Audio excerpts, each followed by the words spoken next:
vocês que no YouTube eu tenho um canal de videoaulas bem doméstico, super simples, mas tem lá aulas de história, de geografia, de atualidades. É o professor Horácio Ferraz, né? Tá na descrição já. Estogel, professor Horácio Ferraz, tá na descrição. Acessar e se inscrever lá, dá uma força. Agora, gente, eu vou só falar um negócio aqui rapidinho a respeito do SR-71, que foi um avião usado para fazer espionagem lá, como você falou, do 2.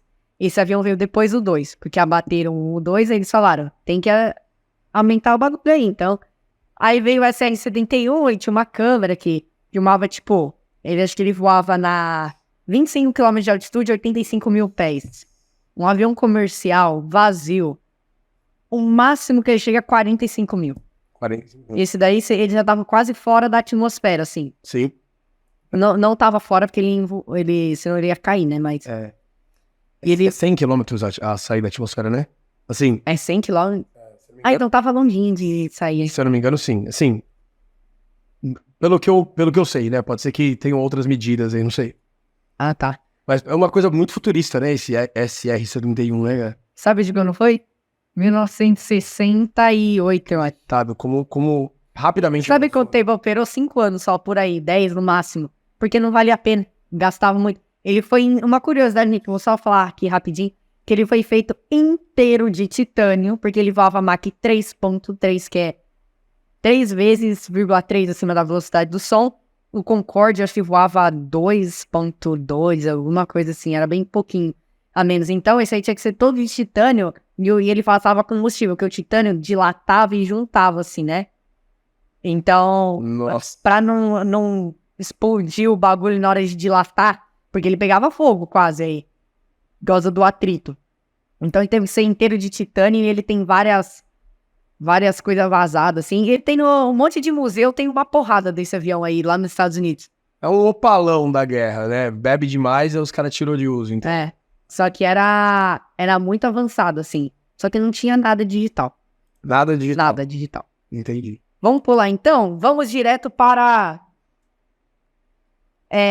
corrida espacial já, porque corrida espacial já indo pro fim da Guerra Fria, tá? Vamos começar com o quê? Teve a criação da NASA, a corrida espacial durou de 56 a 75. Depois de 75 teve mais ali negócio de urânio lá, Chernobyl, que teve uma guerrinha por isso, e aí depois já acabou a Guerra Fria, né? Mas a corrida espacial teve o quê? Criação da NASA e o programa espacial soviético, não tinha nome. O lançamento do Sputnik, que é esse que vocês estão vendo aí. Uso de GPS para satélites e depois eles abandonaram esse avião que eu mostrei aqui por causa que um satélite substituiu ele. É mais viável, né? E avanço de tecnologias em foguetes até virarem tripulados. Aí quando virou tripulados, teve o programa Vostok em 1961 e com Yuri Gagarin, tá certo? Yuri Gagarin, o simpático cosmonauta, o primeiro homem a orbitar a Terra, né? Autor da frase, a Terra é azul. Tem a foto deles aí, depois eu vou mostrar tudo. E teve o programa espacial Mercury também em 71, que é a mesma coisa aqui dos Estados Unidos, com o Alan Shepard. É assim que fala. Foi horrível. Se você não sabe pronunciar, quem dirá eu, né? Então, enfim. Vamos começar falando então. Esse aí eles podem observar que é o Sputnik. O que é o Sputnik, né? Foi o primeiro satélite lançado em órbita, tá? Eu não 1957. eu não sei qual que era o fim dele, para que ele ia usar, servir. Ele, assim, a ideia seria tanto acoplar armas, mas sobretudo nessa questão é a questão da comunicação. Então, por exemplo, fazer com que um sinal de rádio funcionasse via satélite. Ele não deu muito certo, o Sputnik 2 teve mais sucesso, e era possível, por exemplo, fazer uma ligação telefônica ou segurar um canal, mas...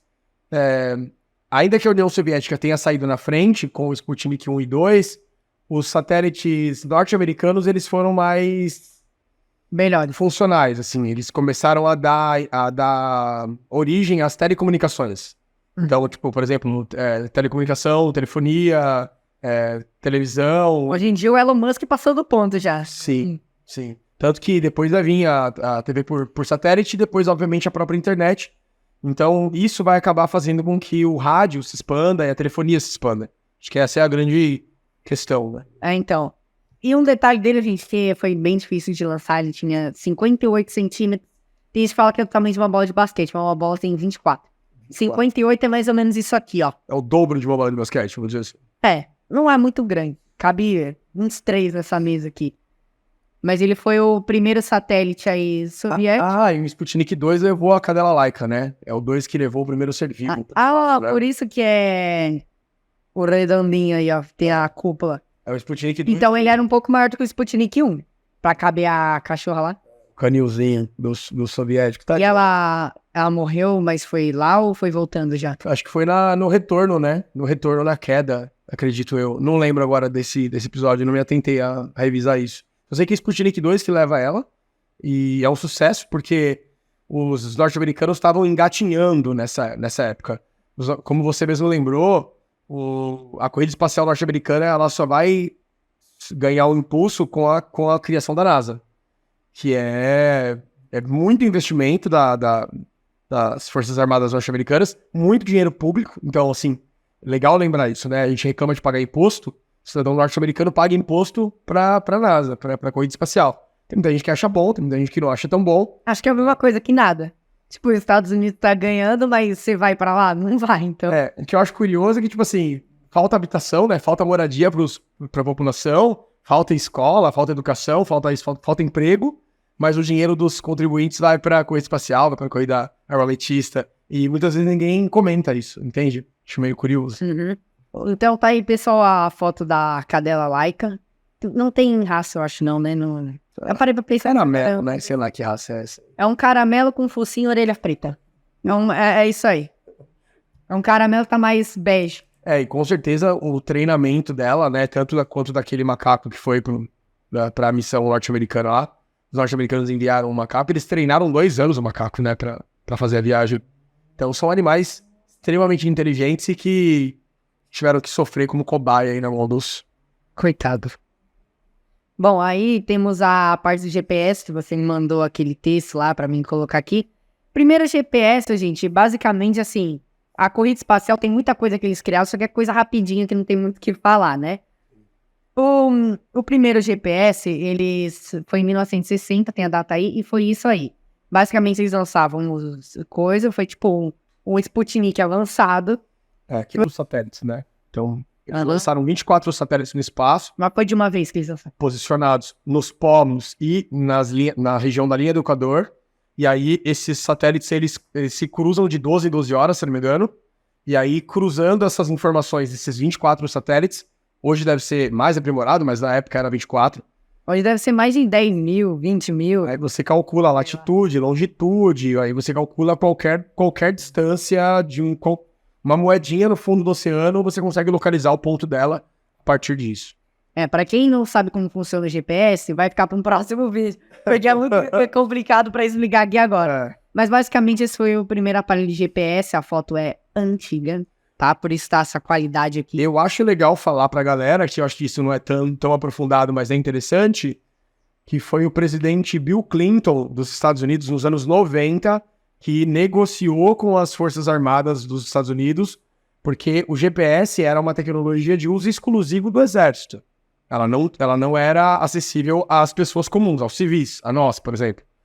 Só veio ser anos depois, tipo... Só nos anos 90. Se popularizou 10 anos atrás. Só nos anos 90. Maps, assim. E hoje o GPS é muito mais utilizado, por exemplo, pela agricultura, pela agricultura comercial de precisão, do que propriamente pelo Exército. É óbvio que os exércitos ainda utilizam muito, mas, por exemplo, a produção de alimentos na agricultura depende muito hoje do GPS, né? Para diversas finalidades aí.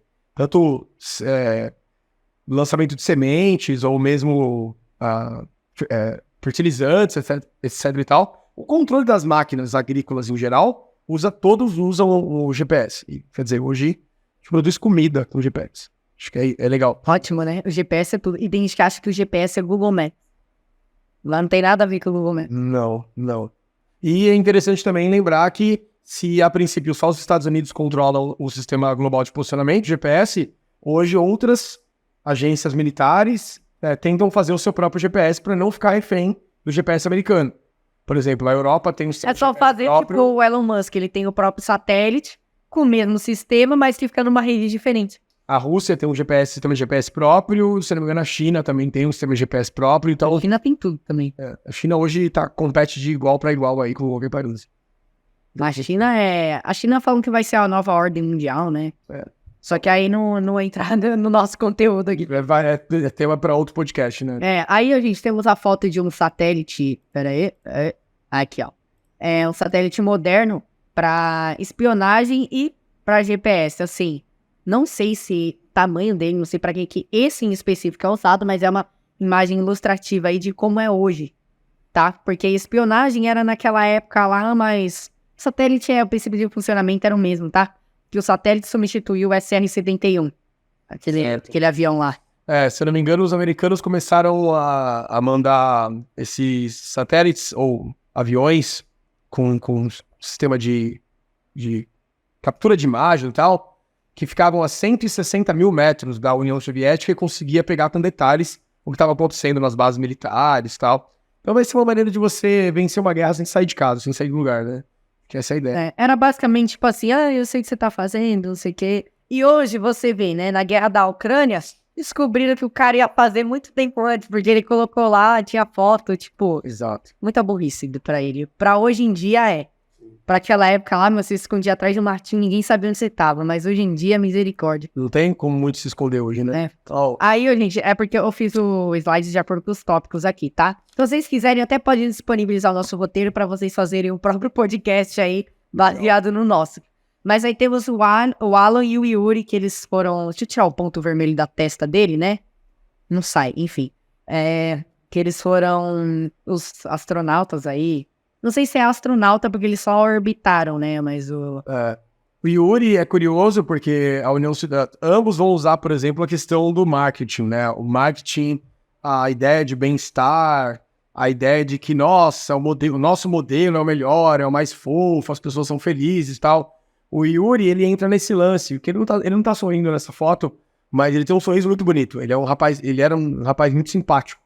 E ele foi escolhido de propósito, para ser o primeiro homem a orbitar a Terra e assim, com uma pinta de Brad Pitt da União Soviética, vamos dizer assim, sabe? O bonitão que foi pro espaço. Então tinha todo esse lance de marketing também. Os dois países vão usar muito marketing, né? E o pessoal às vezes fala, tipo, nossa, pegou uma foto do Alan mó velho e o Yuri mó novo, é porque o Yuri morreu. Foi basicamente isso, resumindo. Ele morreu no filme. Mas não é por causa da morte dele. Seu visual aqui está... Tá bom. Eita. Deu uma avançada aí. Por que passou o slide só... Eita. Deixa eu voltar um pouquinho aqui. O Yuri, basicamente, ele morreu acho que 7 anos depois. Não lembro também. Se eu não me engano, ele morreu em 68, que eu tava pesquisando pra colocar a foto dele, aí eu achei. Quando que foi? 61? Foi em 61 pro espaço. Se foi em 68 mesmo que ele morreu, foi 7 anos depois. Tá. Acho que ele morreu novo, né? Ele morreu, não sei. Tô revisando isso agora, porque, mano, é muita data. Não lembro. Então, data é difícil de lembrar. O Alan já, ele morreu acho que em 98. Foi muitos anos depois, né? Foi ontem. Foi ontem, praticamente. Aí que temos a foto do Apollo 11 melhorada com inteligência artificial, assim como eu fiz com a do Fidel. A do Fidel era melhorada com inteligência artificial. Interessante essa melhoria que você fez, né, cara? Porque é um site que você coloca a foto lá e ele melhora pra você. É basicamente isso. Mas aí a gente temos eu acho que a Apollo 11 é pra ser, pelo menos, porque eu pesquisei, então vou culpar, se não for, eu culpar alguém aí. Mas aí temos o modo que eles foram lá pra Lua, né? E o povo fala que ainda tem a famosa pegada dele na Lua. Mas você pode ver quanta pegada que não tem aqui atrás dele, ó. Ó quanta pegada tem aqui. Então ele andou uma cota, né? Quando ele foi lá na Lua. E algo curioso é que a Apollo 11 posou do lado que a gente vê da Lua, né? Porque a Lua tem um movimento síncrono de rotação e translação. E aí a gente sempre vê o mesmo lado da Lua. Os chineses pousaram há pouco tempo do lado escuro, do lado que a gente não vê da Lua, né? E eles não fizeram outra viagem pra lá, né? Por uma série de questões de riscos e tudo mais, né? Bem arriscado essa viagem. E o traje deles, que eu ia falar alguma coisa do traje, é usado até hoje. Eu não lembro pra que é, mas veio de lá do traje deles. A Fórmula 1 utiliza os trajes... É curioso, né? Falar de Fórmula 1 com corrida espacial, mas tem tudo a ver. Se você pegar a roupa dos pilotos de Fórmula 1, elas são anti-chamas e é uma tecnologia que é colocada inicialmente nos trajes espaciais. Isso é uma coisa que às vezes a gente não fala e que é bem importante saber, né? Então, sei lá, até mesmo quem trabalha com radioatividade, com setores perigosos aí, esses trajes que protegem o corpo humano de calor, chama, etc e tal, são tecnologias que surgiram com a corrida espacial. Uhum. E aí vocês podem ver aí, por exemplo, a foto dos três aí que os três têm que posar pra foto. Temos o Neil Armstrong, que é o primeiro, o Michael Collins e o Edwin Aldrin aí, ó. Ele tinha um apelido que eu não coloquei. Edwin Aldrin, né, Jr. Mas eu acho, ó, a marca Michael Collins, que tem uma marca, assim, de roupa e tal, eu acho que deve ser alguma coisa dele. Não sei se foi dele ou se foi alguém que criou em homenagem a ele, mas acho que deve ser dele. Sim. Eu acho, eu não sei. Bem provavelmente, né, o nome do cara.